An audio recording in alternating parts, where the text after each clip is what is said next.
जोहार इन चारपे खाना और पूरी गुड़ी गुड़ी बाबू बिटी को दो इन्या अंतर पेरे चोचरे तुलोरी चालबो खाना बिरसा मुंडा इदी काते आजा मिकबार कथा जीवन कथा लैया बो खाना बिरसा मुंडा दा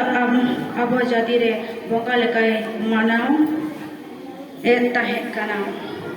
जाति रे बंगा लेका को मानाव ए ताहे काना 1875 साले 15 नवंबर झारखंड राज्य रेना कुड़ी अतो जल रे जन्म लेना आज बाबा nyutum do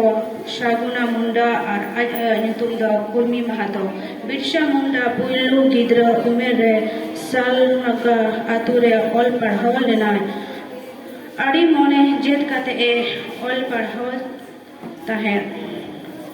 और बाइरे जगत बड़ाय रेना खूब इच्छा ताहे कांताया किंतु ब्लॉक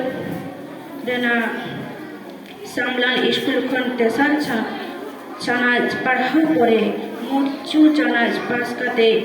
उन्नतायम बिरसा जायबास मथिराम जर्मनी मिशरे भूत नाय नोरे एना चला बारित ए पढ़ाव एना बिरसा स्कूल खन के ब्रिटिश शासन खन रा दूर लगे ए डहार ए पांते केदा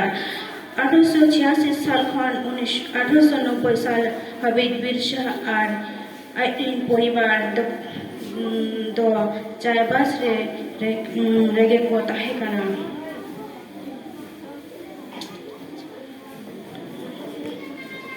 तबे निये गे खाटो मचाता मुंडलिन दोहयदा जोहार।